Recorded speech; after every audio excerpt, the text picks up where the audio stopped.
2022년 11월 27일 대림절 첫째 주일 예배를 하나님께 드리십니다.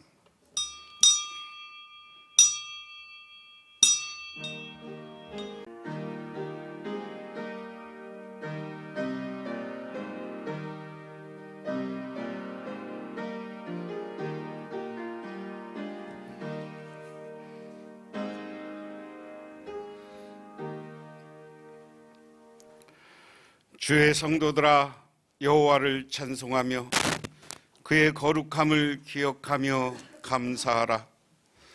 그의 노여움은 잠깐이요 그의 은총은 평생이로다. 저녁에는 울음이 깃들일지라도 아침에는 기쁨이 오리로다. 하나님, 감사를 드립니다.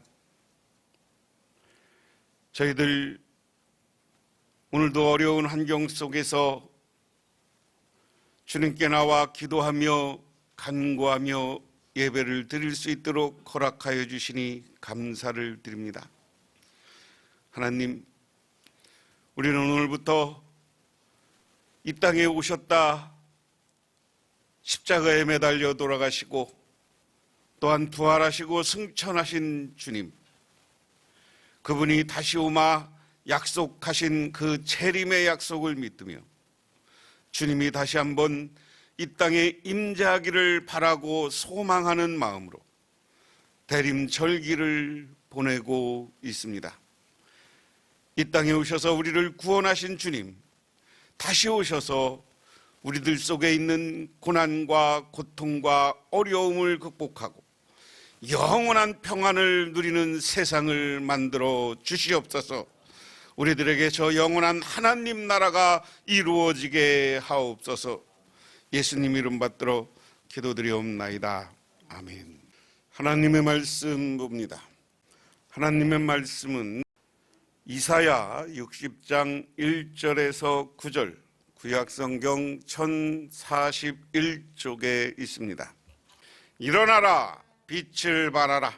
이는 내 빛이 이르렀고 여호와의 영광이 내 위에 임하였음이니라.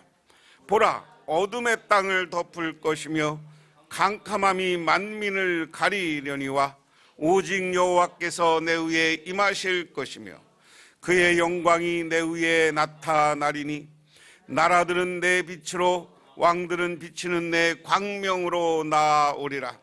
내 눈을 들어 사방을 보라. 무리가 다 모여 내게 오느니라. 내 아들들은 먼 곳에서 오겠고 내 딸들은 안기어 올 것이라. 그때 내가 보고 기쁜 빛을 내며 내 마음이 놀라고 또 화창하리니 이는 바다의 부가 내게로 돌아오며 이방 나라들의 재물이 내게로 옴이라. 허다한 낙타 미디안과 에바의 어린 낙타가 내 가운데 가득할 것이며 스바 사람들은 다 금과 유황을 가지고 와서 여호와의 찬송을 전파할 것이며 게달의 양무리는 다 내게로 모일 것이요 느바윳의 수양은 내게 공급되고 내 제단에 올라 기꺼이 받음이 되리니 내가 내 영광의 집을 영화롭게 하리라. 저 구름같이 비둘기들이 그 보금자리로 날아가는 것 같이 날아오는 자들이 누구냐? 곧 섬들이 나를 앙망하고 다시스의 배들이 먼저 이르되 먼 곳에서 내 자손과 그의 은금을 아울러 싣고 와서 내 하나님 여호와의 이름에 드리려 하며 이스라엘의 거룩한 이에게 드리려 하는 자들이라. 이는 내가 너를 영화롭게 하였음이라. 아멘. 신약성경 말씀 봅니다. 요한복음 8장 12절부터 20절까지 말씀, 신약성경 158쪽입니다. 요한복음 8장 12절부터 20절, 신약성경 158쪽. 예수께서 또 말씀하여 이르시되 나는 세상의 빛이니 나를 따르는 자는 어둠에 다니지 아니하고 생명의 빛을 얻으리라. 바리새인들이 이르되 내가 너를 위하여 증언하리니 내 증언은 참되지 아니하도다. 예수께서 대답하여 이르시되 내가 나를 위하여 증언하여도 내 증언이 참되니 나는 내가 어디서 오며 어디로 가는 것을 알거니와 너희는 내가 어디서 오며 어디로 가는 것을 알지 못하느니라. 너희는 육체를 따라 판단하나 나는 아무것도 판단하지 아니하노라. 만일 내가 판단하여 내 판단이 참되니 이는 내가 혼자 있는 것이 아니요 나를 보내시니가 나와 함께 계심이라. 너희 율법도 두 사람의 증언이 참되다 기록되었으니 내가 나를 위하여 증언하는 자가 되고 나를 보내신 아버지도 나를 위하여 증언하시느니라. 이에 그들이 묻되 내 아버지가 어디 있느냐?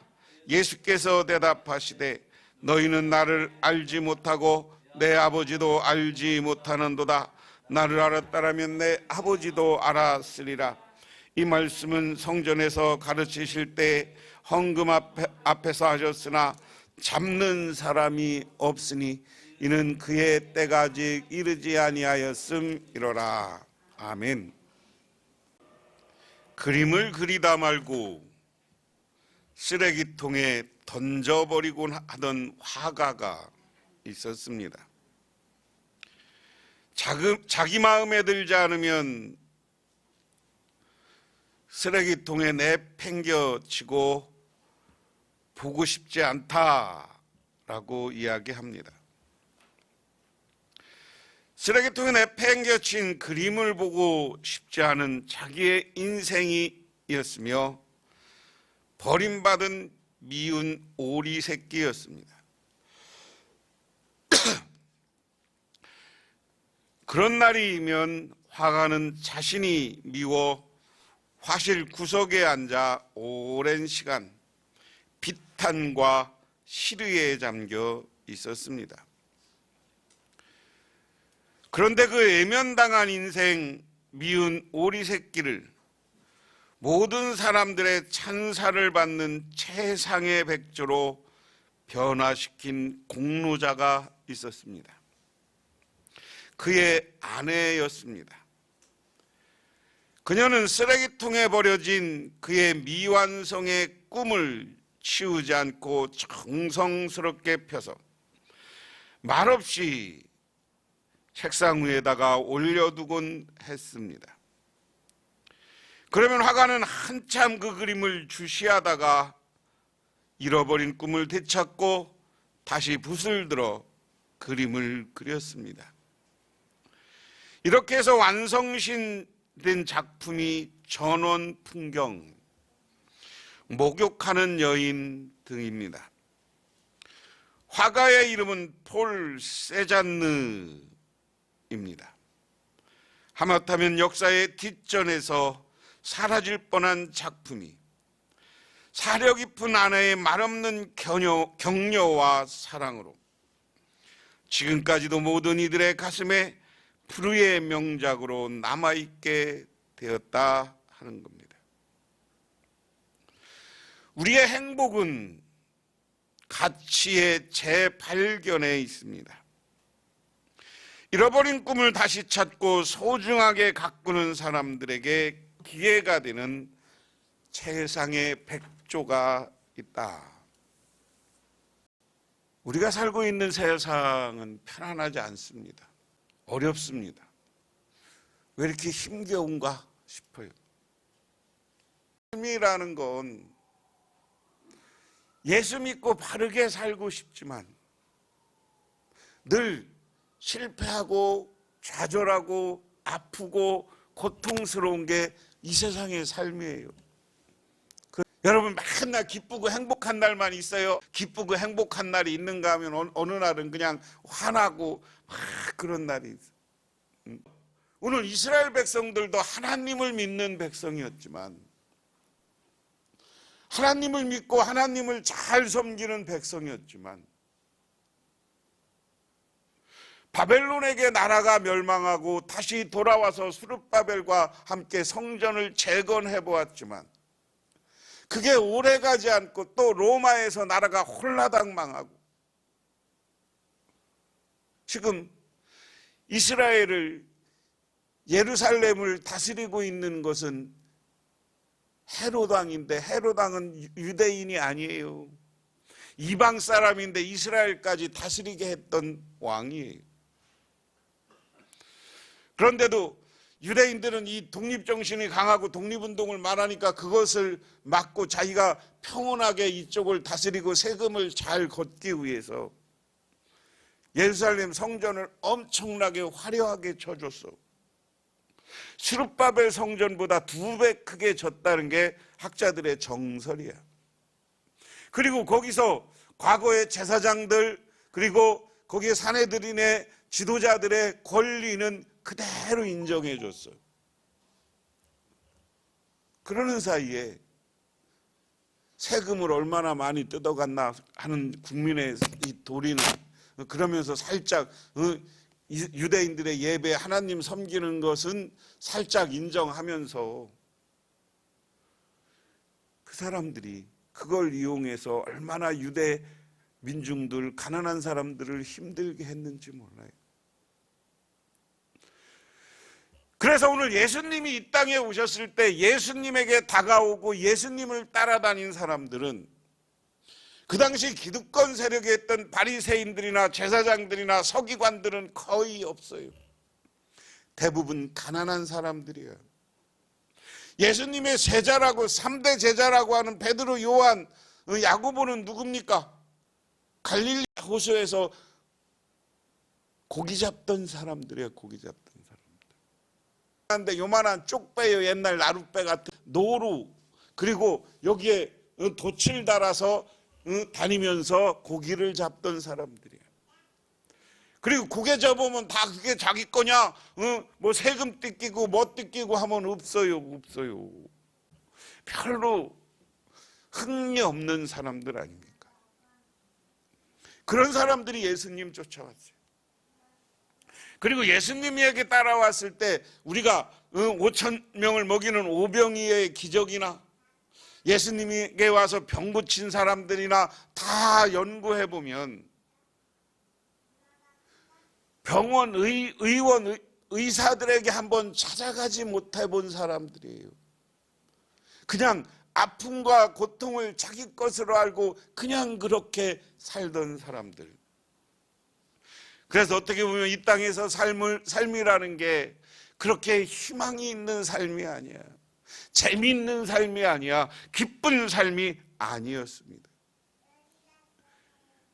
그때 오늘 예수님이 성전에 들어가서 가르치면서 바리새파 사람들과 예수님을 공격하는 사람들이 수없이 많았어요.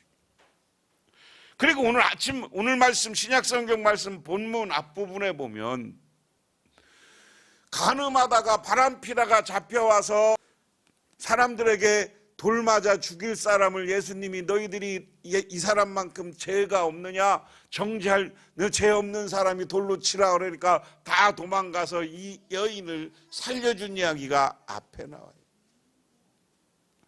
어떻게 보면 윤리적으로 간음이라는 게 나쁜 거지만 이 여인의 그 다음의 삶이나 자료를 보면 그렇게 하지 않고는 먹고 살 수 없는 지경에 이른 여인들도 있는 거예요. 여자들이라는 게 어디 가서 일할 것이 없었으니까 그냥 그렇게 몸 팔아서 살 수밖에 없는 그런 여인일 수도 있다. 대부분 여기 마리아라고 하면서 이 여인은 창녀라고 학자들은 이야기합니다. 그렇게 해서 먹고 살 수밖에 없는 여인. 그런데 너희들 먹고 살기 위해서 조금 죄짓고 한 것 앉은 사람 있느냐라는 예수님의 질문이에요. 그 질문을 하고 예수님은 오늘 많은 유대인들과 있는 사람들 앞에서 그럼 네가 무슨 권한으로 저 죄진 사람을 못 죽이게 했냐라는 질문과 비난이 있었던 거예요. 그 사람들 앞에서 오늘 예수님이 자기가 누군가라는 것을 밝히고 있습니다. 그게 오늘 12절 말씀입니다. 예수께서 다시 그들에게 말씀하셨다. 나는 세상의 빛이다. 나를 따르는 사람은 어둠 속에 다니지 않고 생명의 빛을 얻을 것이다. 할렐루야, 할렐루야. 오늘 이 말씀은 이따가 구약 본문 얘기했지만 예수님 이사야가 이야기한 일어나 빛을 발하라는 말씀처럼 그것에 여러 가지 빛을 발하는 사람은 구원자인 것을 오늘 그것을 자기 예수님은 내가 바로 그 사람이라는 선언입니다.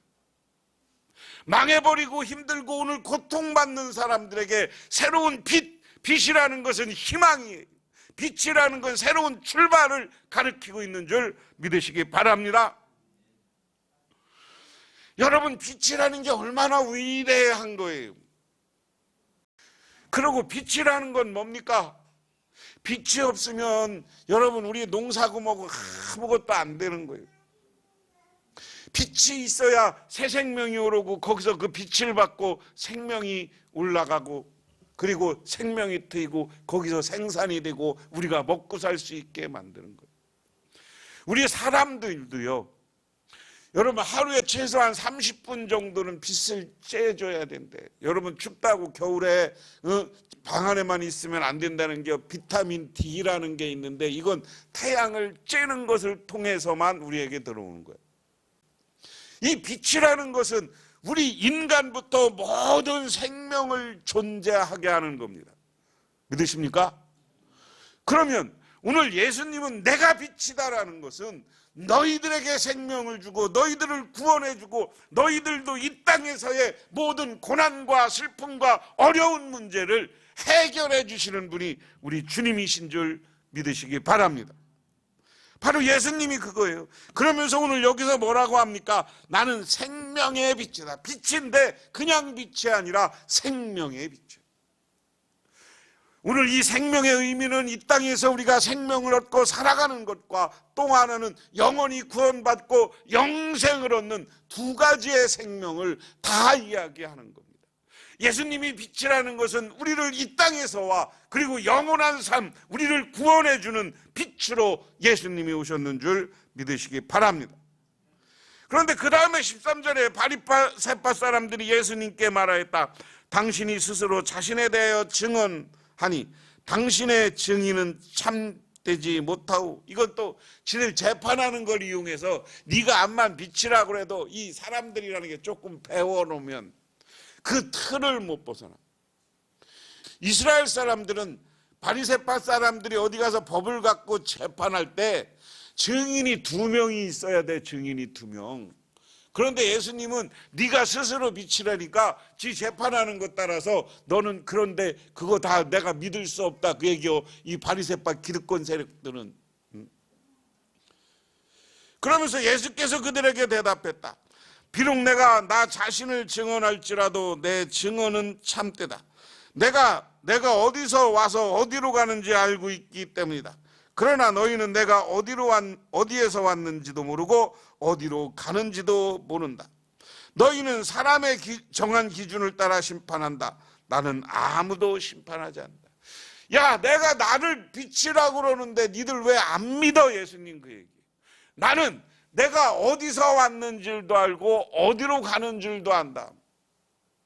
그 얘기는 뭐예요? 나는 그 다음 뒤에 제가 다 읽지 않으면 나는 하나님 아버지께로부터 왔다. 아버지께로부터 왔다가 아버지가 부르시면 내가 그리로 갈 것이다. 근데 니들 아직 내가 누군지 몰라. 내가 그리스도고 메시아인 걸 너희들 지금 모르고 하는 얘기야.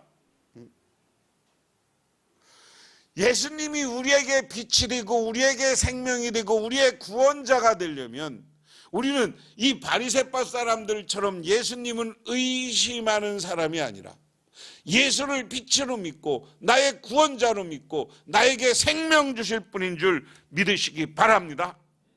그래서 그 예수님을 믿고 내가 예수님과 하나가 되고 내가 성령 받아서 내가 성령의 사람, 거룩한 사람, 성도가 될 때 우리는 영원한 생명이요 이 땅의 삶도 복되고 아름다운 삶이 되어지는 줄 믿으시기 바랍니다.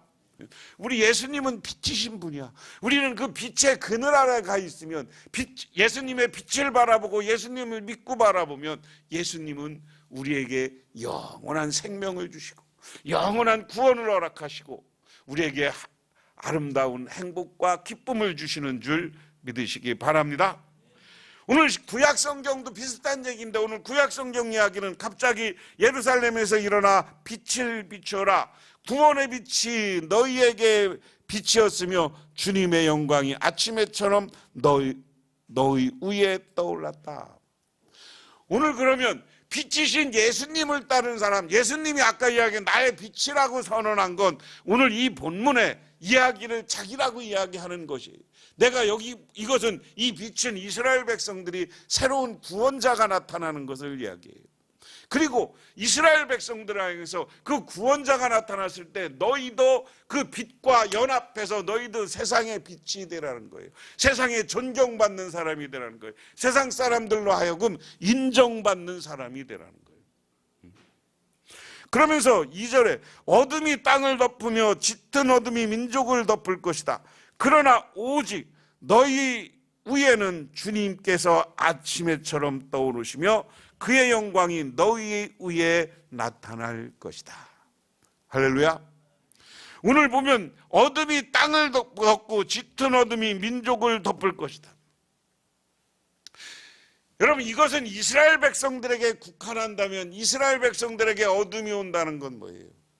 지금 이사야가 예언하는 시점, 오늘 이사야를 1 이사야, 2 이사야, 3 이사야 그럽니다. 1 이사야는 1절부터 40절 정도까지인데 여기는 뭐냐면 이스라엘이 망하기 전 너희들 하나님 말씀대로 살지 않으면 망할 것이다. 이사야는 망했을 때 망한 너희들이 어떻게 행동해야 되느냐라고요. 오늘 55장부터 마지막 66장까지는 3 이사야라고 그러는데 이것은 희망의 메시지입니다. 니들이 나라가 망하고 아무것도 없지만 하나님이 너희들을 구원하고 하나님이 너희들을 축복해 줄 것이다.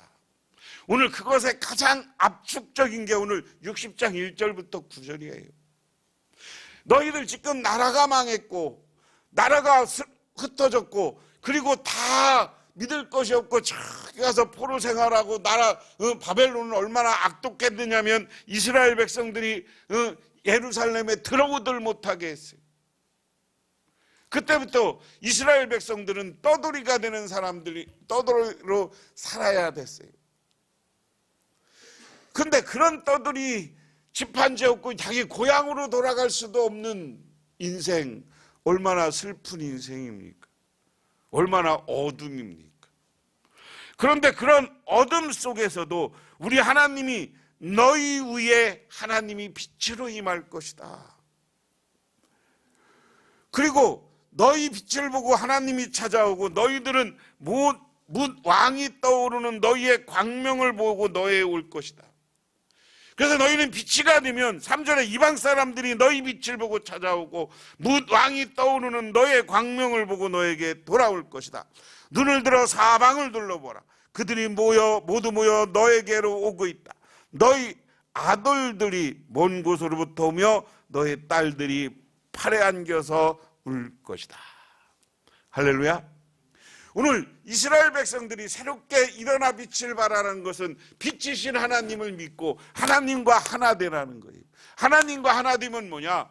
너희들이 모습을 보고 온 이방 나라에서 너희들을 따라올 것이다. 오늘 이 말씀은 언제냐면요, 다윗과 솔로몬 시대를 우리가 기억해야 돼요. 특히 다윗과 솔로몬 시대는 이스라엘이 특히 솔로몬이 유명해지니까 어떻게 했습니까? 그 이방의 모든 나라들이 돈 들고 와서 솔로몬 만나는 게 꿈이었어요. 그 당시에 이방의 나라와 저 레바논에서 백향목을 싣고 와서 왕궁을 짓고 성전을 짓고 했던 과거, 그때처럼 이스라엘이 가장 영화롭고 잘 살 때처럼 하나님이 너희들에게 새로운 빛이고 너희들이 일어나서 빛을 발휘하기 시작하고 하나님의 빛이 너희와 함께하면 너희들은 그때와 같이 새로운 영화로운 나라, 복된 나라가 회복될 것이다. 할렐루야. 오늘 이것을 우리 말씀에게 적용하면 우리가 빚지신 예수를 우리의 하나님으로 구주로 믿으면 하나님이 우리를 세워주고 하나님이 우리를 축복해주고 하나님이 우리에게 은혜 내려 주시는 줄 믿으시기 바랍니다. 그래서 세상에서 희망을 잃고 좌절했던 사람들이 오늘 예수 믿으면서 오늘 전 세계가 교회에 모여서 하나님께 예배드리는 모습을 이건 상상할 수 있는 거예요. 그렇게 될 때 그 다음에 하나님은 뭐라고 하느냐, 5절에 그때 이것을 보는 너의 얼굴에 기쁨이 넘치고 흥분한 너의 가슴은 설레이고 기쁨이 벅찬 가슴은 터질 듯 할 것이다. 풍부한 재물이 백길로 너희에게 오며 이방 나라의 재산이 너희에게로 들어올 것이다. 할렐루야, 할렐루야. 저는 이 5절만 보면 진짜 그렇잖아요. 여기저기서 막 돈을 갖고 와, 물질을 갖고 와, 그래서 그냥 부자가 돼. 가만히 앉아있어도 잘 되면 가만히 있고 싶어. 그냥 춤추고 놀고 얼굴이 기쁨이 환한 거예요. 여러분, 지금까지 어떤 순간이 있었던 오늘 예배 드릴 때 교회 와서는 우리 기쁜 얼굴, 밝은 얼굴 하세요. 이 순간만 해도 우리가 기쁘고 감사하고 춤출 수 있는. 그러면 6절에 많은 낙타들이 너희 땅을 덮을 것이며 미디안의 에바와 버린 낙타들이 너희 땅을 뒤덮을 것이며 스바의 모든 사람들이 금과 유황을 가지고 와서 주님께서 하신 일을 찬양할 것이다. 그냥 다시 설명을 안 하고 봉독만 해도 세번역으로 이거 봉독하는 건데 얼마나 아름다운 이야기입니까? 게달의 모든 양떼가 다 내게로 모여들어 내가 느바롯의 수양들은 제물로 쓸 것이다. 내가 성전을 이전보다 더욱 영화롭게 할 때 이것들이 내 제단 위에 합당한 제물로 오를 것이다. 저기 구름대처럼 몰려드는 사람들이 누구냐? 제 보금자리로 돌아오는 비둘기처럼 날아오는 사람들이 누구냐? 너희 자녀들이 온다. 섬들이 나를 사모하며 다시스의 배들이 맨 먼저 먼 곳에 있는 너희 자녀들을 데리고 온다. 그들이 주 너희 하나님 이름을 높이려고 이스라엘의 거룩한 하나님께 드리려고 은과 금을 함께 싣고 온다. 주님께서 너희를 영화롭게 하셨기 때문이다. 할렐루야. 그냥 이거 제가 더 이상 설명하지 않아도 우리가 이 본문을 같이 봉독하면서 생각해 보면 촥 이래부터 배가 돌아와. 다 집에서 쫓겨나고 객지로 간 자식들이 다 와서 그냥 오는 게 아니라 황금을, 은을 가지고 가득 와. 그리고 어떤 걸 하나님께 제물로 드리고 그것 때문에 물질을 가져와서 가족들이 잘 살게 되고 부유하게 되는 것. 이것이 하나님이 주는, 우리에게 주는 축복이에요. 빛이신 예수님을 바라볼 때 우리 예수님은 우리에게 축복의 예수님이에요. 그러므로 이 땅에서 오늘 신약성경에 예수님이 빛이라는 말씀과 일어나 빛을 발하는 이 두 가지 말씀은 우리가 이 땅에서 삶이 아무리 힘들어도 희망을 가지라는 거예요. 예수님 시대나 오늘 구약성경 이사야 시대나 나라를 잃어버린 시대예요. 지도자들을 잃어버린 시대예요. 지도자들은 지도자들대로 자기 이권을 위해서 타락한 시대예요. 그런데 오늘 이사야는 야 그거 쳐다보지 마. 빛이신 하나님이 너희와 함께하면 너희에게는 너무너무나 큰 축복을 줄 거야. 부자가 돼. 떠났던 자식들이 다 돌아와. 그리고 하나님께 재물을 마음껏 헌금하면서 하나님을 찬양해. 얼마나 행복하고 좋은 이야기입니까? 어려우면 어려울수록 오늘 이사야서 이 말씀을 바라보면서 희망을 갖는 여러분 되시기를 바랍니다. 제가 이 예화도 여러분에게 말씀을 여러 번 드렸는데 희망의 상자라는 거예요. 아주 가난한 시골에 농사를 짓는 광부가 있었습니다. 광부는 두 아들이 있었는데 모두 머리가 좋아요. 그런데 하루는 장남이 꿈 이야기하는데 나는 의사가 되어 가난한 사람을 돕겠습니다. 광부는 그 앞에서는 기뻤어요. 근데 의학대학을 보내면 돈 줘야 되는데 내가 이 광부 일해서 보태주기도 어렵고, 그래서 어느 날 아들을 불러놓고 이야기합니다.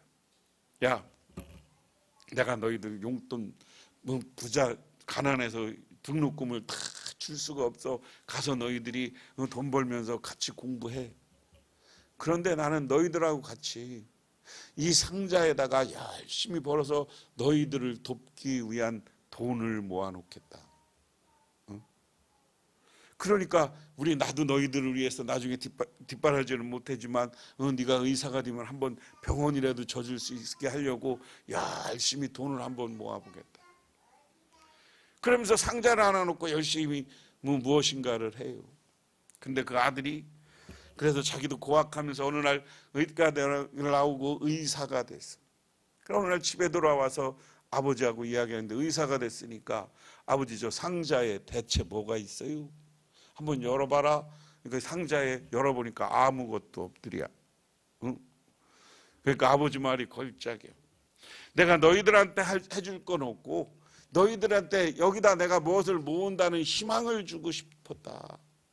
희망을 줘서 너희들이 나도 의사가 되고 의학대학을 나오고 의사가 되면 아버지가 혹시 병원 차려줄지 모른다, 이런 희망을 가지고 하루를 살아가기를 바랬다. 그래서 빈 상자지만 나는 여기다가 너희들을 위해서 기도하고 희망을 늘 모아놓았다. 그러니까 그것을 보고 아들들도 참 멋있는 애들이야. 아버지 맞습니다. 저희들이 그런 희망을 가지고 어려운 속에서도 가난한 가정에서도 희망을 가지고 살았기에 내가 지금 이렇게 됐습니다. 아버지 감사합니다. 이것처럼 우리는 어려운 상황, 가난한 상황, 힘든 상황, 오늘 우리나라가 요즘 텔레비전만 틀면 올해보다 내년 경제가 더 어려울 거라고 그러고요. 젊은이들 요즘 빚내서 아파트 사고 집 샀는데 요즘 이자가 맨날 올라갔고 젊은 사람들 열받게 하고, 이거 살겠나 싶기도 해요. 그런데 여러분, 우리나라는요 6.25란 전쟁 속에서 70년 만에 세계 최고의 나라가 됐어요. 30년 전에 IMF가 왔지만 그 IMF를 극복하고 우리가 세계 최고 국가가 됐습니다. 고난은 우리에게 늘 있는 거예요. 잠시 있는 거예요. 하지만 하나님이 나를 지켜주고 하나님이 나를 부유하게 해주고 하나님이 나에게 복 줄 것이라는 희망을 가지고 저 빛을 바라보고 살아가는 저와 여러분이 되시기를 바랍니다. 그리고 여러분들도 빛이 되어서 일어나 빛을 발하고 복음을 세상에 전하고 희망을 전하는 저와 여러분이 되시기를 주님의 이름으로 축원합니다. 기도하겠습니다. 아버지 하나님 고맙습니다. 오늘 빛이신 예수님, 그분이 다시 오시기를 바랍니다. 우리들은 너무나 어렵고 힘들어서 주님만이 희망이고 주님만이 영원한 빛인 줄 믿습니다. 그래서 주님이 다시 오심을 바라보는 오늘 대림절로 보내고 있사오니 주여 속히 오셔서 우리들을 새롭게 하여 주시옵소서. 오늘 이사야의 말씀처럼 기쁨이 가득하고 물질이 가득하고 풍요로운 우리 인생이 되게 하옵소서. 예수님 이름 받들어 기도드리옵나이다. 아멘. 나는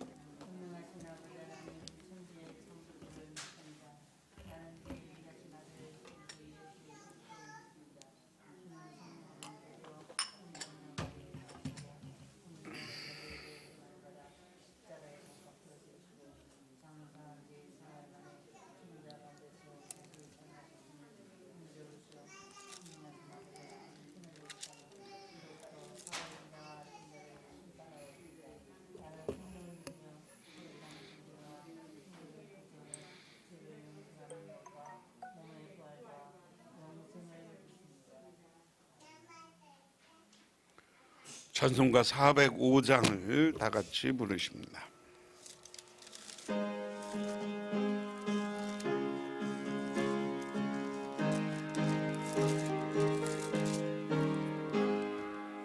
주의 친절한 발에 안기세 우리 마음이 평안하리니 항상 기쁘고 복이 되겠네. 영원하신 팔에 안기세 주의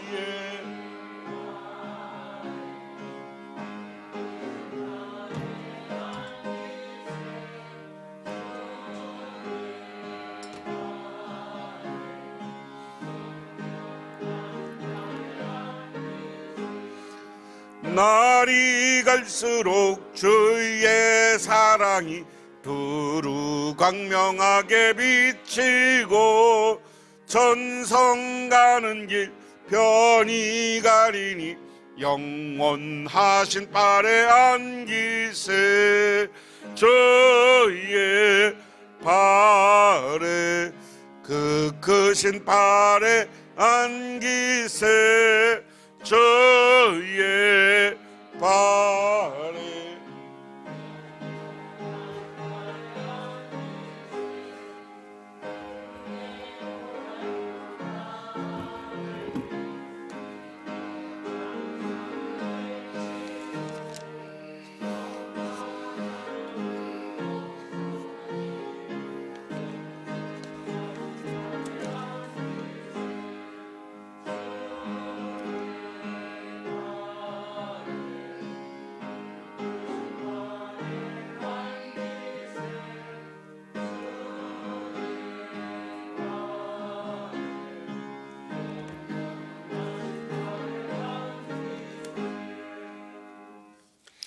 오늘 주님의 재단에 드린 예물입니다. 11조 예물, 우리 남강희 장로님, 신범숙 권사님, 지금은 우리를 죄 가운데 구원해 주시고 부활을 통해서 영원한 승리의 모습을 보여주신 우리 주 예수 그리스도의 은혜와 온 우주를 창조하신 성부 하나님의 사랑하심과 우리 삶 가운데 찾아와서 우리를 끌어가시는 성령님의 인도하심이 오늘 주님께 나와 기도하고 간구하고 돌아가는 우리 복명교회 모든 성도님들과 그 가정 위에 영원토록 함께 하시기만을 간절히 축원하옵나이다.